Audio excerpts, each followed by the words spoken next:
आपने मुझे मांग संख्या 26 पे बोलने का मौका दिया। सभापति महोदय, ग्रामीण क्षेत्र में साइंस में जो भी सबसे प्रतिभावान छात्र होता है, उनमें मोस्टली का सपना होता है और मोस्टली की इच्छा होती है कि वो डॉक्टर बने। लेकिन सभापति महोदय, मेडिकल शिक्षा इतनी महंगी हो गई कि वो प्रतिभावान छात्र चाहकर भी और उस फील्ड में नहीं जा पाता। और हमेशा हम सब इस बात की चर्चा करते हैं, सब इस बात से परेशान हैं कि गांव में डॉक्टर रुकते नहीं हैं, गांव में डॉक्टर जाते नहीं हैं। सभापति महोदय, इसका कारण ये है कि गरीब का बेटा डॉक्टर बन नहीं सकता और जिसके पास सुविधाएं हैं, जिसके पास पैसा है, जिसके पास संसाधन है, जो सक्षम है, जो प्राइवेट हॉस्पिटल बना सकता है, अगर उसको जॉब ना भी मिले तो वो गांव में जाता नहीं है। इसलिए सबसे ज़्यादा तो ज़रूरत है हमारे को कि गांव के गरीब के बच्चे को मेडिकल की शिक्षा कैसे दी जाए। सभापति महोदय, पहले भारी भारी डोनेशन हुआ करता 1-1 करोड़ का। प्राइवेट कॉलेजों को सीटें उनकी कुछ रिजर्व रहती थी, वो अपने हिसाब से दे सकते थे डोनेशन लेके। बाद में किया कि डोनेशन बंद कर दिया और अब उनकी फीस निर्धारित कर दी। कान को एक तरफ से छोड़ा, दूसरे तरफ से पकड़ लिया। 17 से 20 लाख रुपया एक साल की फीस होती है प्राइवेट मेडिकल कॉलेज की। गवर्नमेंट मेडिकल कॉलेज इतने हैं नहीं। अब इतनी फीस वो दे नहीं सकता तो वो उसमें जा नहीं सकता। इतनी भारी जो फीस देगा वो गांव में दूर दराज किसी ढाणी में रुकेगा नहीं, इसलिए वहाँ सुविधा मिल नहीं सकती। और क्वांटिटी बढ़ती जा रही है, पैसे दे दे के पैसे वाले लोग कि साहब बच्चे को ठीक है मेडिकल में भेज दो, MBBS करा दो, PG करा दो, लेकिन क्वालिटी है वो गिरती जा रही है। प्राइवेट जो मेडिकल कॉलेज हैं उसमें नाम मात्र के कागजों में रखे जाते हैं, डॉक्टर प्रोफेसर वगैरह रखे जाते हैं, लेकिन एक्चुअल में जो होते हैं वो शिक्षा देने के लिए कोई होता ही नहीं। कोई 2 लोग, जहाँ 10 की होगी वहाँ 2 मिलेंगे। ना प्रैक्टिकल ठीक से हो पाता है, ना कोई थ्योरी के ठीक से कोई अध्ययन करा पाते हैं। इस हिसाब से फिर वो जो डॉक्टर तैयार होकर निकलता है वो भी कोई इतना अच्छा डॉक्टर नहीं बनता है कि जो सारी चीज़ों का ठीक से समझ सके। और जैसे जैसे चुनौतियाँ बढ़ रही हैं, जैसे जैसे बीमारियाँ बढ़ती जा रही हैं, जैसे जैसे अलग अलग तरह की बीमारियाँ बढ़ती जा रही हैं, उस हिसाब से वो डॉक्टर उस हिसाब का, उस स्तर का डॉक्टर बन नहीं पाता है। और कुछ लिमिटेड डॉक्टर हैं हमारे पास जो सिर्फ जयपुर के अंदर ही SMS में रख दिया और SMS के ऊपर बर्डन बढ़ता जा रहा है, क्योंकि जो गंभीर बीमारी है उसका इलाज और कहीं दूसरी जगह नहीं है। ज़रूरत है हमारे को कि SMS के जैसे ही राजस्थान के अलग अलग एरिया में करीब 5-7 ऐसे हॉस्पिटल खोले जाएं। और मेडिकल कॉलेज जो है गवर्नमेंट के, वो जल्द से जल्द घोषणा की अभी, लेकिन वो खुलें ताकि ज़्यादा से ज़्यादा जो गरीब का बच्चा है वो भी गवर्नमेंट मेडिकल कॉलेज से शिक्षा लेकर के और डॉक्टर बन सके। दूसरा सभापति महोदय, मैं कहना चाहूँगा कि अपना रहता है कि भाई गवर्नमेंट जॉब में नहीं जाते बहुत से डॉक्टर, अच्छे डॉक्टर भी नहीं जाते। इसमें सवाल है एक माहौल ठीक करने का। माहौल ठीक नहीं है और बहुत सी खामियां हैं हमारे सिस्टम के अंदर ही। सभापति महोदय, डॉक्टर्स को हम कहते हैं कि 24 घंटे आपको रहना है, वो रहेगा 24 घंटे, लेकिन उसके क्वार्टर नहीं है।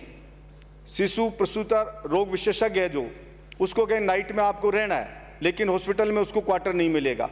कोई कहीं पे अगर कहीं ये शिशु प्रसूता रोग विशेषज्ञ है तो कहीं एनेस्थीसिया का डॉक्टर नहीं है, कहीं एनेस्थीसिया का है तो कहीं शिशु रोग विशेषज्ञ नहीं है। मतलब एक जगह आपने रख दी, डॉक्टर रख दिया, दूसरा डॉक्टर नहीं होने से वहाँ पे डिलीवरी नहीं हो पाती, वहाँ पे ऑपरेशन नहीं हो पाते, और इस कारण से वो डॉक्टर होकर भी कोई काम का नहीं रहता है। इसलिए सिस्टम को सुधारने की ज़रूरत है कि अगर आप CSC पे लगाएं तो CSC के ऊपर उस हिसाब से डॉक्टर लगें, जिससे कि कोई ठीक से पब्लिक को लाभ मिल सके।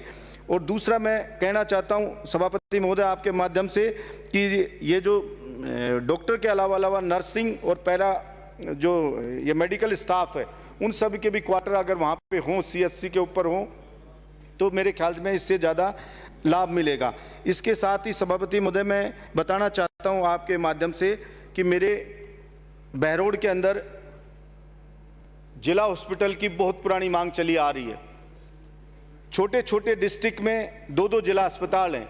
अलवर राजस्थान का सबसे बड़ा जिला है और सबसे बड़ा जिला होने के बावजूद उसके अंदर सिर्फ मात्र एक जिला अस्पताल है। मैं उसकी मांग करता हूं कि जिला अस्पताल मेरे वहां पे खोला जाए, मेरे वहां पे माजरी को CSC बनाया जाए, जखराना पे CSC को खोला जाए, ये मैं आपसे मांग करता हूं। और सभापति महोदय, इतना सब हम बजट दे रहे हैं, लेकिन कैंसर जैसी भयंकर बीमारी के लिए भी PET CT की व्यवस्था हमारे यहाँ पे सरकारी हॉस्पिटल में नहीं है। ECMO की एक भी मशीन राजस्थान में हमारे पास नहीं है, SMS में भी नहीं है। इसलिए मैं ये मांग करता हूँ मंत्री जी से कि ECMO की यहाँ पे मशीन की मंगवाई जाए, सुविधा दी जाए, PET CT की सुविधा दी जाए। और दूसरा मैं मांग करता हूँ कि डॉक्टर्स की काफ़ी समय से मांग है कि उनका कैडर अलग से, जैसे IAS या IPS इनका होता, पुलिस का होता, उस हिसाब से उनका कैडर अलग से हो। उनका ये मानना है कि जो सेक्रेटरी लगाया जाता है वो अगर डॉक्टर नहीं होता है तो उसकी इतनी नॉलेज नहीं होती है और उस ढंग से वो उनका मानना होता है कि वो अच्छे से सारी चीज़ों को समझता नहीं है और सही चीज़ से हो नहीं पाती है। बस ख़त्म कर रहा हूँ सभापति में, मैं तो वैसे ही घबरा रहा हूँ बोल ही नहीं पा रहा हूँ। और सभापति महोदय, मैं एक और चीज़ बताना चाहता हूँ, थोड़ी सी बात ध्यान में मंत्री जी के लाना चाहता हूँ। मैंने इनको पहले भी बताया था, महात्मा गांधी स्वास्थ्य बीमा योजना, इसके तहत कोई ऑपरेशन होता है तो उसमें ये बोला गया कि भाई आप उसकी फ़ोटो खींचेंगे और ऑपरेशन करते हुए फ़ोटो खींचेंगे और फिर मान लीजिए उसको कोई अपेंडिक्स का हुआ तो वो मेडिकल कॉलेज में जाएगा और मेडिकल कॉलेज में वो चेक होगा कि हाँ भाई ये चीज़ अपेंडिक्स का ऑपरेशन हुआ है, उसकी रिपोर्ट आएगी और रिपोर्ट आने में जनरली उसको लगते हैं 10 से 15 दिन। जब रिपोर्ट आएगी तब जो पेशेंट है उसको छुट्टी दी जाएगी, तब तक उसका कोई काम नहीं, ऑपरेशन हो चुका है, छुट्टी उसको आप दे सकते हैं, लेकिन वो 10 से 15 दिन उस बेड पर रहेगा, बेड आपका रुका रहेगा और केवल इस कारण से कि वो वहाँ से रिपोर्ट आ जाए। तो इस टाइप की जो ये खामियां हैं इनको सुधारा जाना चाहिए कि 15 दिन आपने बेवजह उसको रख रखा है, दूसरा किसी पेशेंट को लाभ मिलता। ये छोटी छोटी खामियां हैं।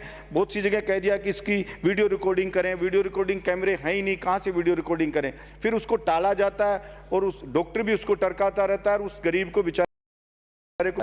इसलिए मैं ये मांग करता हूँ कि इस प्रकार की व्यवस्था में सुधार किया जाए।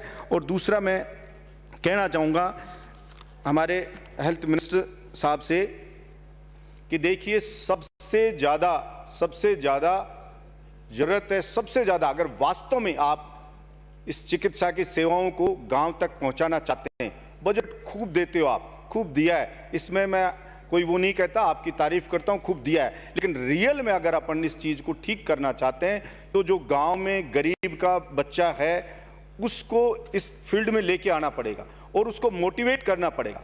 और मोटिवेट करने के लिए मंत्री महोदय बिठा देंगे, बस थोड़ी 30 सेकंड सुन लो। इसमें करना पड़ेगा, आप हीरो हो जाओगे अगर एक चीज आप कर जाओ तो। इसमें खूब काम कर रहे हो, एक चीज आप कर दो कि जो भी डॉक्टर है, हस्बैंड वाइफ है, कोई भी है, आप ये बना दो कम से कम उसको एक जगह नहीं तो जिले में जरूर रखेंगे उसको। अगर आप रखोगे तो तनाव मुक्त रहेंगे तो ठीक से इलाज करेंगे। अब एक पति कहाँ है, पत्नी कहाँ है, तो वो बेचारा तनाव में रहता है। दूसरा मैंने बताया कि जैसे एनीस्थीसिया का डॉक्टर है, शिशु रोग विशेषज्ञ है, स्त्री प्रसूता रोग विशेषज्ञ है, ये CSC पे तीनों रहेंगे तो ऑपरेशन भी होगा और ऑपरेशन थिएटर वगैरह बहुत सी जगह जो बंद पड़े उनको चालू करवाएं तो जितने डॉक्टर आपके हैं उसी के अंदर ही बहुत अच्छी सेवाएं आप दे सकते हैं। धन्यवाद सभापति महोदय।